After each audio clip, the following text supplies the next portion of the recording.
Bersedia. Berdiri siap.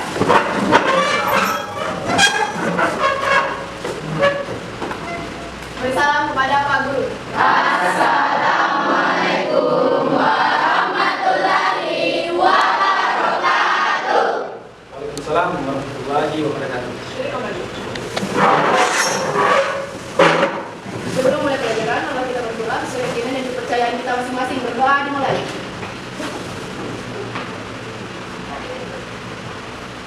Berdoa sama-sama. Baik, selamat siang semua ya. Siap, Pak. Alhamdulillah kita kembali bertemu dalam rangka belajar kimia. Tapi sebelum kita belajar, saya akan mengabsen dulu ya terlebih dahulu ya.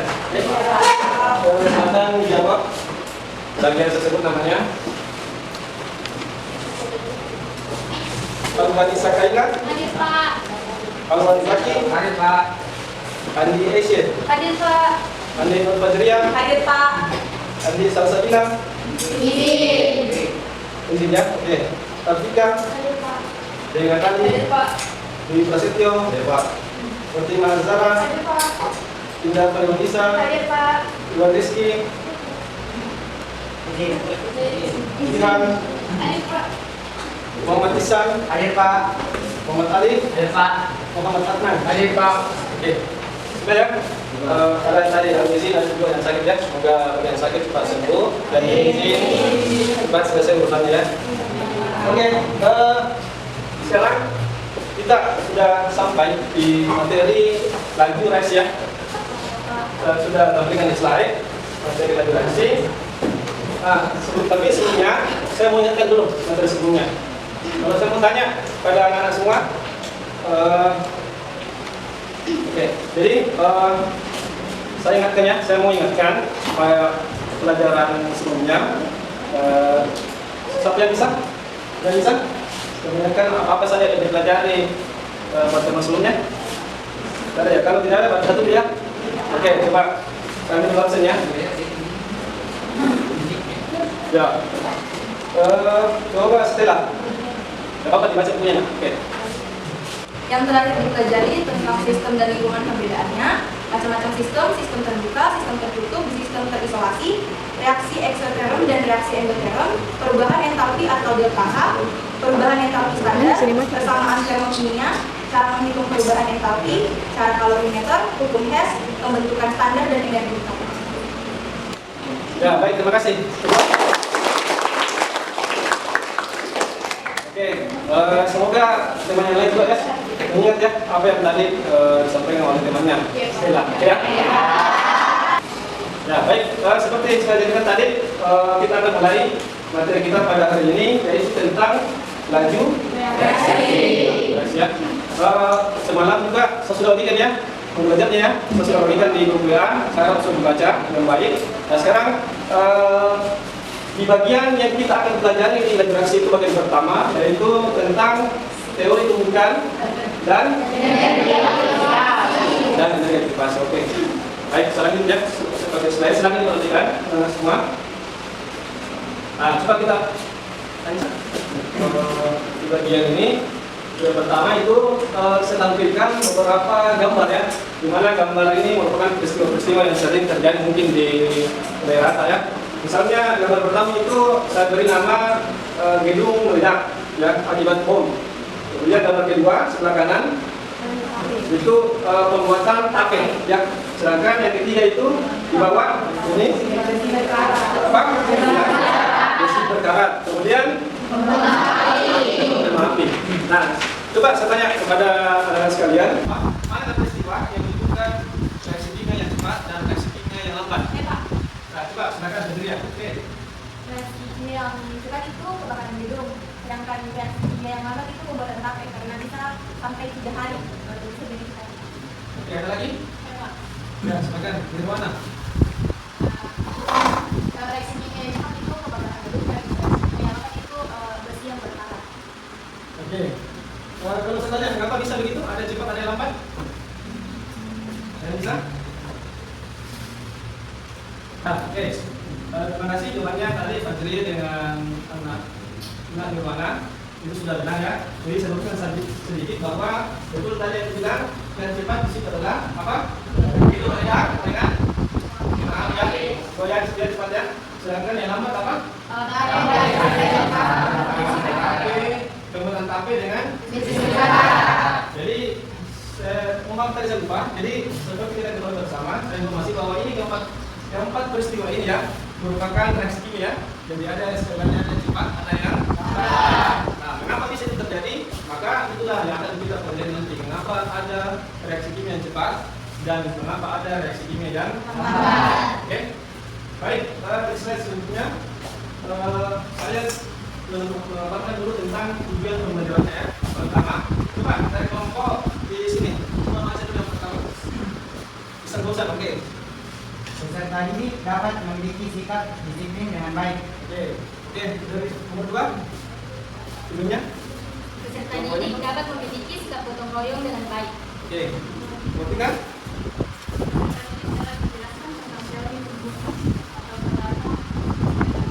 Oke, nomor 4. Silakan baca nomor 4 tentang tujuan pembelajarannya. Peserta didik dapat menganalisis hubungan teori tumbuhan dengan energi aktivasi berdasarkan ya. aktivasi berdasarkan grafik energi atau grafik energi aktivasi dengan benar. Oke, yang terakhir. Ini dapat menyajikan hasil diskusi tentang teori tumbuhan terhadap laju reaksi kimia dengan benar. Baik, ya, terima kasih ya sudah mas. Jadi saya harap, jadi setelah kita mempelajari ini sekali lagi, ini yang akan kita mencapai dan tentunya harus disiplin yang baik, harus bekerja sama yang baik dan seterusnya ya materinya. Harus disiplin yang baik, harus bekerja sama yang baik dan seterusnya ya materinya. Ini materinya yang kelima. Ya, setelah kita tadi membaca ilmu pelajarannya semua, saya harap kita bisa paham semua nanti setelah ini. Sekarang di sini saya tampilkan di bagian KPD tentang reaksi kimia pada korek api. Nah, coba anak-anak saya kasih kamu dulu 2 menit sampai 3 menit, coba baca dulu di situ tentang korek api.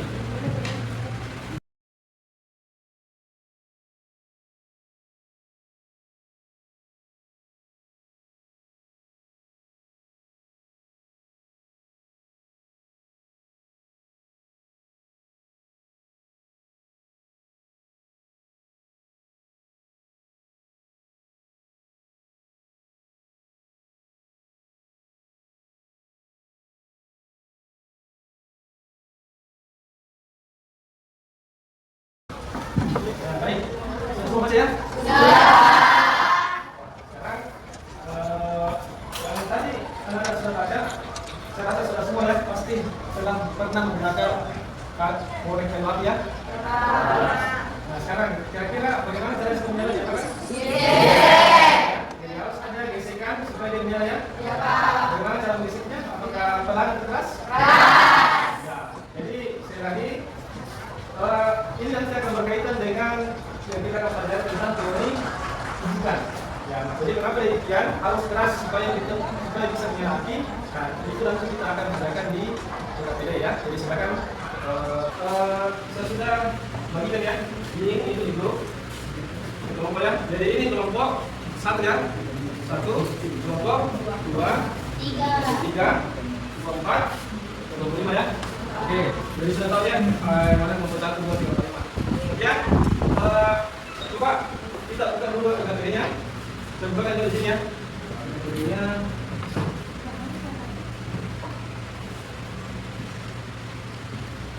Oke, dan coba nak semua perhatian. Jadi sambil buka di situ di halaman pertama ini ya. KPD-nya tentang ketentuan yang nanti aktivasi. Nanti di sini taruh namanya masing-masing ya. Nanti dikerja secara berkelompok. Oke. Kita langsung saja di sini baca baik-baik petunjuk penggunaan KPD-nya bagaimana. Sekarang dikerjakan KPD-nya.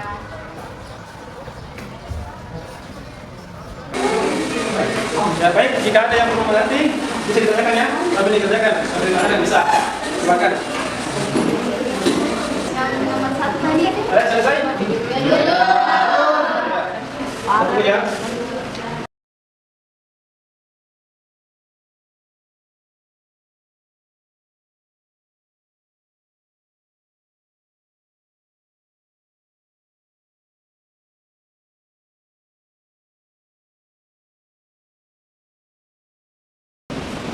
Ya. Baik. Sudah semua dikerjakan, nak? Sudah. Baik, alhamdulillah ya. Sudah semua. Sekarang kita masuk di tahap presentasi. Cuman nanti kita presentasi di pertemuan selanjutnya ya. Oke ya, jadi peserta masing-masing ya. Peserta kelompok 1 siapa, 2 siapa, 3 siapa, 4 siapa, dengan 5 siapa juga. Oke? Ya. Ya, banyak. Sekarang kita masuk di bagian presentasi. Jadi menjelaskan dulu yang presentasi itu kemungkinan tidak semua ya. Cuman ada yang harus bertanya. Misalnya di bagian pertama ini tentang reaksi kimia pada korek api itu dia kelompok 1 saja yang menjelaskan jawabannya ya. Jadi dia cuma tinggal membaca soalnya apa jawabannya ya. Ada jawaban satu dia ya. Dari kelompok 1 saja dibahas. Kemudian nanti kita selesaikan dulu ini dibahas. Nah, baru kita masuk lagi ke bagian ini klasifikasi. Ini kelompok 2. Lihat kelompok 2 ya, yang ini di bagian klasifikasi. Kita bagian kelompok 2. Jadi nanti itu ketika presentasi dibaca saya soalnya baru jawabannya apa ya. Baru nanti saling sangka ya. Baru setelah saling sangka baru saya yang menjelaskan kan begitu. Nah ini yang berapa nomor ini kelompok 2 ada 3 nomor. Kemudian di bagian verifikasi itu yang bahas kelompok 3 ya. Kelompok 3 ya, bagian sini ya, kelompok 3. Di bagian verifikasi. Nah ini yang berapa soal ini di sini? 1 dia. 2 ya, ada 2. 2 ya, ada 2. 3 malah, iya. 4 malah ya. Ya. Nah terus nanti di kelompok 2 sih nanti dia kelompok 4 yang ini yang baca ya. Ini untuk kesimpulannya ya. Ini kesimpulannya. Yang mana? Soal yang dia itu cuma sampai dengan gambar. Yang ada gambar apinya itu tentang. Enggak masuk ini? Masa? Iya, Pak. Ya, baik. Sekarang kita masuk di tahap presentasi ya. Jadi yang akan kita presentasikan itu adalah LKPD ya. Jadi pertama itu kita membahas di bagian identifikasi masalah tentang ini tadi yang kita apa ini? Korek api ya. Ya, di bagian penggalian informasi dan motivasi. Ya. Ada yang bisa? Nomor berapa yang bisa? Kita perhatian, oke silakan kita dibahas dulu. Dipresentasikan jawabannya. Baik, terima kasih atas waktu yang telah diberikan. Di sini saya akan menjelaskan mengapa untuk menyalakan korek api harus menggeserkan terlebih dahulu dengan korek api tersebut. Baik, saya akan menjawabnya karena saat batang korek api digeserkan ada energi panas yang tercipta. Energi panas inilah yang membuat rantai fosfor merah patah. Kemudian sebagian fosfor merah itu berubah menjadi senyawa kimia yang disebut fosfor putih. Fosfor putih bereaksi dengan oksigen di sekitarnya dan membuat lebih banyak energi panas. Panas yang dibutuhkan agar api menyala tercipta dari gesekan dan senyawa fosfor putih. Begitulah jawaban saya mengenai pertanyaan yang di atas. Terima kasih, Pak. Ya, baik, terima kasih Pak.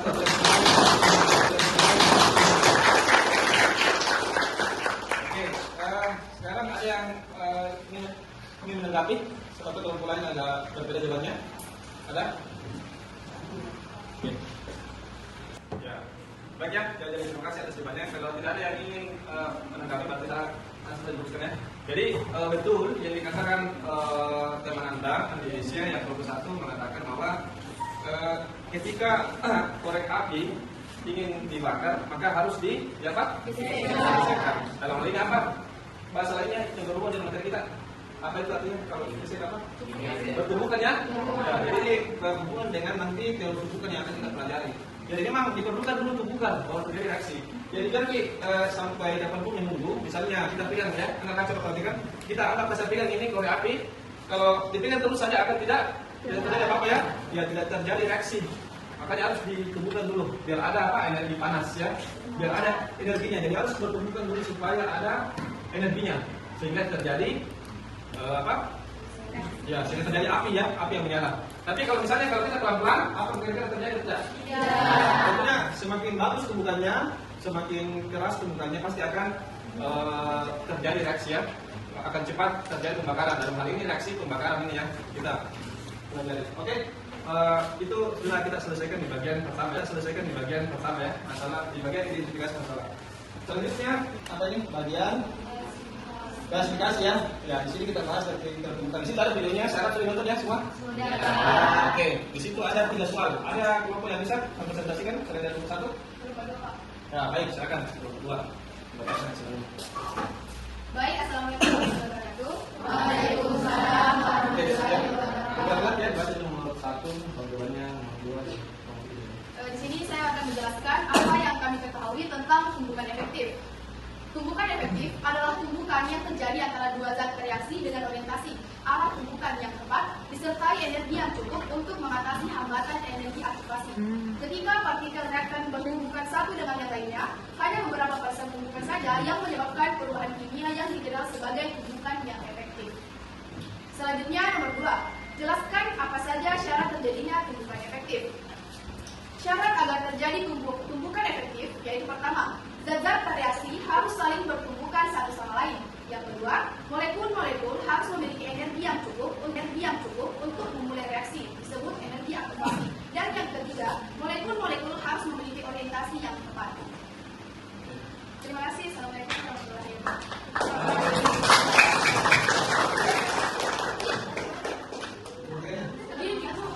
Selanjutnya saya akan menjelaskan hubungan antara laju reaksi dan teori tumbukan.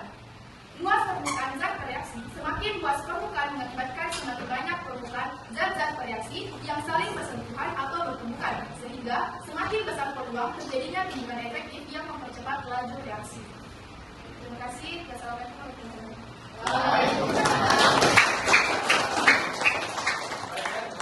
wabarakatuh. Jadi oke, itu dan tadi presentasi dari kelompok ya. Baik, sekarang kita masuk di sesi tanya jawab. Sebab ada kelompok lain yang ingin menanggapi dari jawaban kelompok 2. Sebab ada yang berbeda jawabannya. Oke, silakan. Saya, Pak. Apa yang bertanya? Saya, Pak. Oke, silakan dulu Stella ya. Nah, sekarang ditanyakan. Bicara saja jawabannya. Baik, di sini saya ingin bertanya, kan tadi Nirwana udah sebutkan tentang hubungan antara laju reaksi dengan teori tumbukan. Nah, yang jadi pertanyaan saya itu, faktor apa saja yang mempengaruhi laju reaksi berdasarkan teori tumbukan? Terima kasih. Oke, baik. Terima kasih atas pertanyaannya. Oke, ada lagi? Saya, Pak. Oke, ada kelompok 1. Silakan. Baik, terima kasih atas waktu yang telah diberikan oleh Pak Guru. Saya akan bertanya, pada saat presentasi dari kelompok 2 menjelaskan tentang luas permukaan zat bereaksi, yang dimana permukaan zat-zat reaksi yang saling bersentuhan atau bertumpukan menyebabkan sehingga semakin besar peluangnya terjadi tumbukan efektif yang mempercepat laju reaksi. Di sini saya ingin bertanya, apakah ada syarat-syarat tertentu untuk mengakibatkan luas permukaan zat bereaksi berkembang atau semakin banyak peluangnya untuk menghasilkan tumbukan efektif yang mempercepat laju reaksi tersebut? Oke. Itulah pertanyaan. Oke, terima kasih atas pertanyaannya. Oke, maaf ya, tidak sampai ke menit untuk mencari jawabannya. Silakan untuk kalau kalian sudah siap, silakan dipaparkan jawabannya dari pertanyaan tadi. Paparkan jawabannya. Soal di sini? Iya, kalau bisa jawab. Bertanya nih.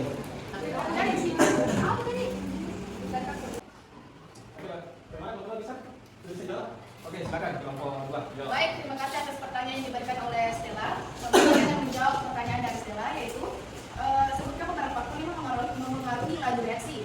Terdapat beberapa faktor yang mempengaruhi laju reaksi, yaitu yang pertama, konsentrasi reaksi, yang kedua, suhu, yang ketiga, luas permukaan zat reaksi, dan yang terakhir yaitu katalus. Terima kasih. Selanjutnya, pertanyaan dari Andi Aisyah akan dijawab oleh rekan saya.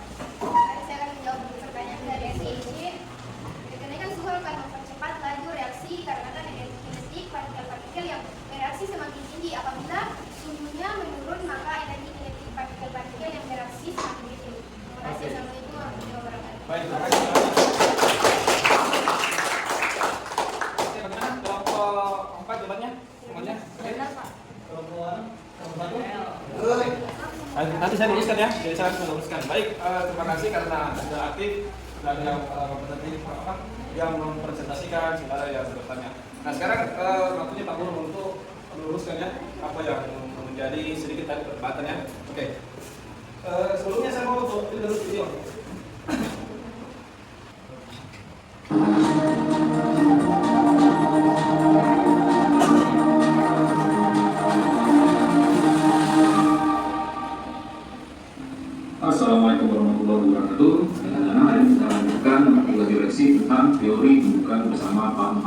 masih buat SD.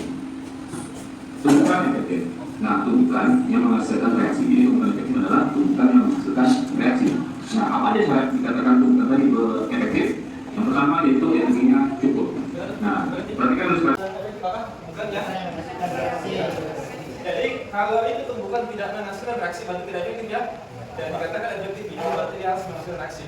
Berarti ketika misalnya tadi korek api ya, korek api pada saat ditumbuk digeser ke ini tidak menyala, berarti itu artinya apa? Nah, ketika ditumbuk langsung api menyala berarti efektif ya. Nah, oke, bagaimana keadaannya keadaan berikutnya pada saat efektif? Silakan diperhatikan. Bukan 2AB. Nah, bisa ilustrasinya. Jadi ini ada A2. Oke, jadi ini misal tadi dikasih contoh ada reaksi ya. Ya, tadi ini A2 tambah B2 menghasilkan berarti contoh saja ya. A2 tambah A2. Jadi anggap ini ada zat rumus kimianya A2. Kita mau reaksikan ini A2 dengan B2. Dalam arti kita tuh kasih bertumbukan ya.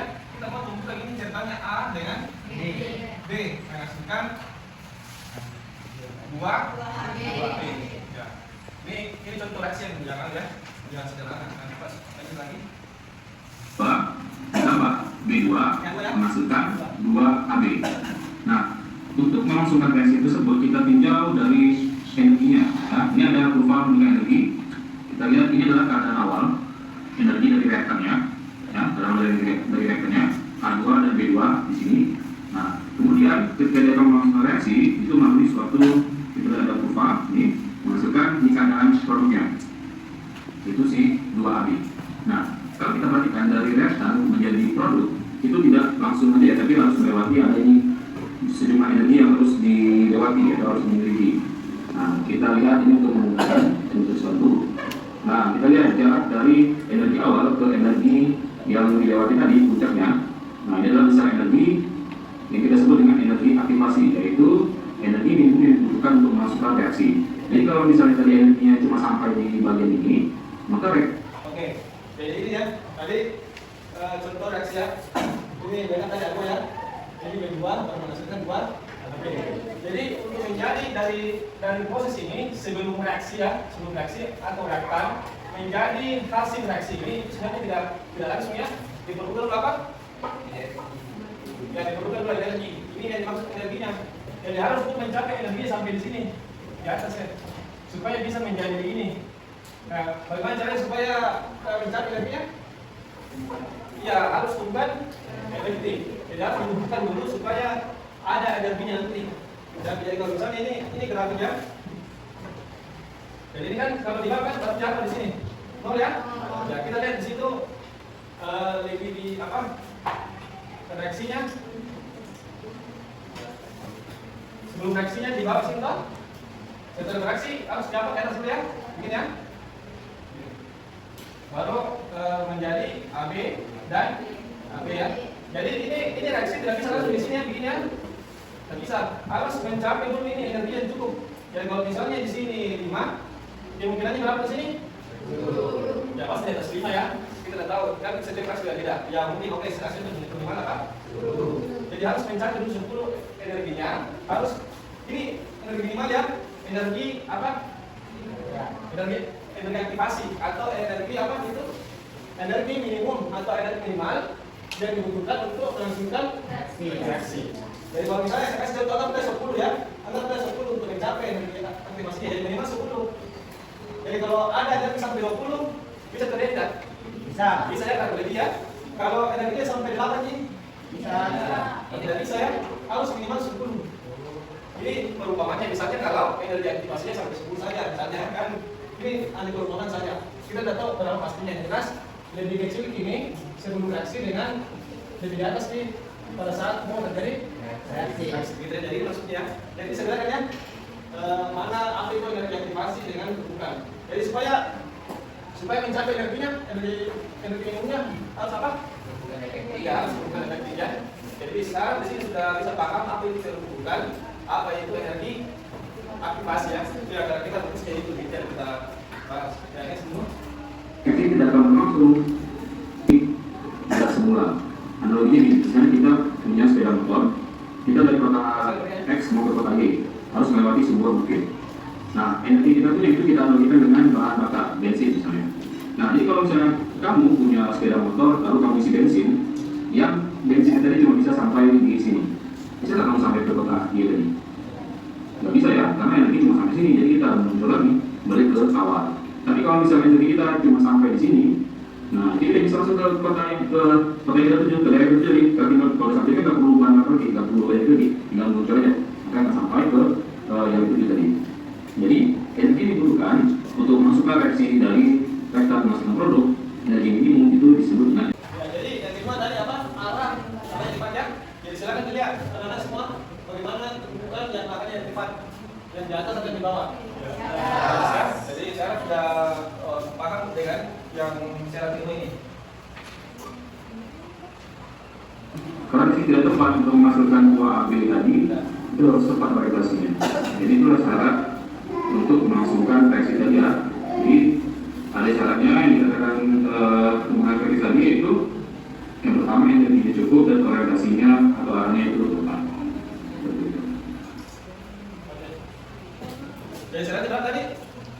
Dua ya, arahnya tepat dengan energinya cukup.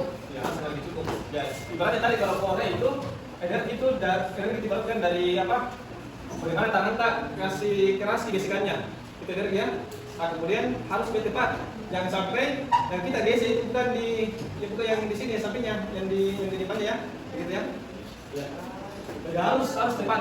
Jadi tidak sembarang kita digesek ya. Kalau kita gesek di meja menyala tidak? Ya. Tidak, ada memang yang harus di tempat digesek supaya dia bisa menyala. Itu yang dimaksud dengan area yang tepat ya. Oke. Berdasarkan tadi ini kita bisa menjawab.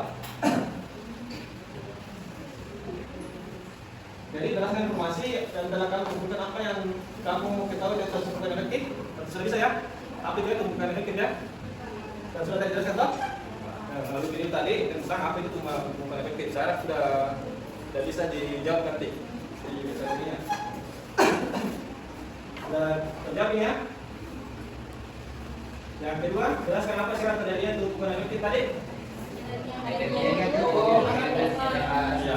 Jadi silakan diperbaiki jawabannya ya. Bagi yang hal yang tidak seperti ini silakan diperbaiki jawabannya. Kemudian yang ketiga, bagaimana hubungan antara reaksi dengan teori? Bukan. Apa hubungannya? Jadi untuk melangsungkan suatu reaksi harus apa? Tumbukannya apa? Tumbukannya efektif. Jadi ini ya hubungannya. Jadi itu reaksi ya, supaya terjadi reaksi atau supaya ada laju, atau ada kecepatan reaksi atau ada reaksi, maka diperlukan apa? Ya, bukan efektif dulu. Tidak mungkin terjadi reaksi kalau tidak ada tumbukan efektif ya. Ini hubungannya. Kemudian supaya terjadi tumbukan efektif apa dibutuhkan? Supaya terjadi dan supaya syaratnya cuma efektif apa? Iya, energi yang cukup atau yang disebut apa? Energi namanya? Energi aktivasi istilahnya ya. Jadi hubungannya antara laju reaksi ke apa? Tumbukan efektif dengan energi aktivasi. Dan salah bisa dikatakan gitu ya. Apa itu reaksi, apa itu tumbukan efektif dan apa itu energi aktivasi ya. Iya. Baik. Selanjutnya kita masuk di bagian verifikasi, ya, bagian verifikasi. Ada beberapa pertanyaan di situ. Ya. Selain dari kelompok kedua, kelompok berapa lagi yang siap untuk mempresentasikan? Jawabannya di bagian verifikasi. Kelompok berapa? Ada? Oke. Ya. Ya baik, itulah tadi sedikit penjelasan tentang tumbukan efektif ya. Saya harap sudah lurus ya. Itu tadi saya lupa tentang luas tumbukan ya. Kenapa luas tumbukan bisa bagaimana cara memperbesar luas tumbukan itu nanti akan kita bahas di support setelah ini ya, tentang faktor-faktor yang mempengaruhi laju reaksi ya. Jadi nanti kita pasti akan bahas itu ya. Oke, nah sekarang kita masuk di bagian apa namanya itu? Apa namanya yang kecil ini? Verifikasi. Verifikasi ya? Iya, Pak. Ya, di bagian verifikasi ya. Nah, sekarang kalau selain kelompok 1 dan 2 ada yang ingin kelompoknya yang ingin memperhatikan bagian verifikasi ada siswa. Oke, sekarang kelompok 4. Ya, oke. Terima kasih ya atas presentasi dari kelompok 4 tadi. Nah, sekarang sesi tanya jawab. Ada kelompok selain dari kelompok 4 yang ingin bertanya? Oke, silakan dari kelompok 1. Kita saja. Terima kasih atas waktunya teman-teman. Saya mau bertanya, jadi energi aktivasi dan laju reaksi itu sangat berkaitan. Nah, bagaimana kalau energi aktivasi tidak berjalan dengan baik? Ya, adakah jalan yang lain untuk menuju ke tahap laju reaksi selain menggunakan hubungan aktivasi? Energi aktivasi. Oke, terima kasih atas pertanyaannya. Oke, terima kasih ya atas pertanyaannya. Apakah ada lagi? Kelompok lain? Oke, kalau tidak ada, kasih waktu 3-5 menit untuk kelompok 4 menjawab pertanyaan dari kelompok 1 ya. Oke. Ya. Oke, baik. Kelompok 4 bagaimana? Sudah bisa menjawab? Sudah sampai waktunya? Oke, silakan. Baik, terima kasih atas pertanyaan dari Salsa tadi. Ya, coba lihat dulu. Untuk menjawab pertanyaannya, minimalkan yang saya ketahui belum ada jalan lain untuk peristiwa yang kamu tanyakan. Yang jelas, untuk terjadinya reaksi harus mencapai energi aktivasi dan tidak ada jalan lain. Oke, terima kasih atas semuanya. Oke, bagaimana? Sudah tuh? Oke, ya nanti Pak Guru juga uruskan ya. Oke, sekarang Pak Guru sudah selesai sesi. Perhatikan dulu. Oke, tadi sudah ya, kita sudah memenuhi tahap pembelajaran pada hari ini sampai di tahap kesimpulan ya. Sekarang kita sampai tahap bagian akhir yaitu refleksi ya. Dan nanti itu refleksinya saya kirim link ya di grup WA, silakan dijawab sesuai jawaban tak masing-masing pribadi ya. Kalau bisa jawabannya subjektif, memang menurut Anda bagaimana? Nanti seperti kita gini, apa yang telah kamu pelajari hari ini, apa yang paling kalian sukai dari pembelajaran hari ini, dan yang ketiga apa yang belum kalian pahami dari pembelajaran hari ini. Jadi harus betul-betul dari hati nurani ya, bagaimana jawabannya. Kalau memang tidak ada didapat di pembelajaran hari ini, tulisan di situ tidak ada dan seterusnya ya. Karena untuk menjadi referensi dari Pak Guru untuk supaya memperbaiki lagi bagaimana pembelajaran yang baik ya, dan benar, gitu ya. Dan saya kirimin ya, silakan dijawab nanti di rumah ya. Dijawab pertanyaan ini. Kemudian bagian akhir setelah ini refleksi, quiz. Kita akan quiz ya. Quizzes melalui quizzes ya, aplikasi quizzes. Nah, silakan lagi linknya ya. Linknya di grup. Ya baik, ya tadi sudah menonton quiz ya. Ya. Nanti hasilnya Bapak yang periksa dan mudah baik. Jadi kalau memang ada yang kurang nanti kita ulangi lagi. Nanti ya, apa soal apa tadi yang kurangnya yang terjadi di quizzes ya. Oke, sekarang saya beritahukan dulu pertemuan setelahnya itu kita akan mempelajari tentang faktor-faktor yang mempengaruhi laju reaksi. Ya itu nextnya ya. Jadi ada 4 nanti itu kita pelajari masing-masing lagi seperti tadi prosesnya. Nah kemudian setelah itu silakan untuk ke kelas untuk disiapkan bahan-bahan selesai.